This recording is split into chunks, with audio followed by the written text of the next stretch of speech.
Islamic Research Center. बिस्मिल्लाहिर्रहमानिर्रहीम। मोहतरम सामीन व नाज़रीन, कुर्बानी का हुक्म क्या है? याद रखिएगा कि कुर्बानी के हुक्म के मुतल्लिक़ अहले इल्म के दरमियान इख्तिलाफ़ है। बाज़ अहले इल्म इसके वजूब के कायल हैं।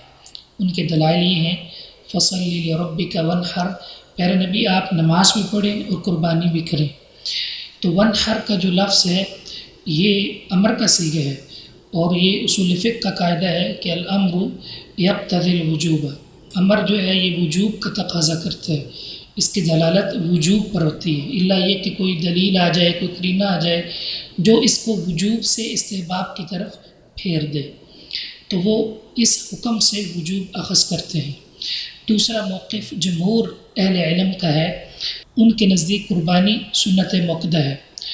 उनकी दलील रसूलुल्लाह सल्लल्लाहु अलैहि वसल्लम की वो हदीस है जो सहीह बुखारी में है। आपने फरमाया, आज सबसे पहले हम नमाज़ पढ़ेंगे, फिर खुतबा देंगे और फिर कुर्बानी करेंगे। जिसने इस तरह किया फ़क़द अस्वाब सुन्नतना, उसने हमारी सुन्नत को पा लिया। इमाम बुखारी रहमहुल्लाह ने इस लफ्ज़ से इस्तिदलाल किया है, बाब सुन्नतिल उज़हिया, कुर्बानी के मसनून होने का बयान।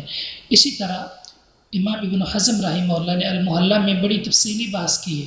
वो फरमाते हैं कि सहाबा इकराम से कुर्बानी का वजूब साबित नहीं है, और इब्न हज़म जो है ये उसूली हैं और ये क़वाइद उसूल फ़िक़्ह का ख़ासा ख्याल रखते हैं। इसी तरह उन्होंने सैयदना बिलाल, सैयदना अब्दुल्ला बिन अब्बास से इसका अदम वजूब साबित किया। इसी तरह सैयदना उमर और अबू बकर रज़ियल्लाहु तआला अन्हुमा, इनसे भी इसका वजूब साबित नहीं, बल्कि वो छोड़ दिया करते थे। तो बहरहाल ये सुन्नत मुअक्कदा है, इसका एहतमाम करना चाहिए, लेकिन वजूब के जमहूर अहले इल्म कायल नहीं है। अल्लामा शातिबी ने भी अल-इतिसाम में यही बात लिखी है। अल्लाह रब्बुल इज़्ज़त से दुआ है कि वो हमें किताब व सुन्नत पर अमल पैरा होने की तौफ़ीक़ अता फ़रमाए।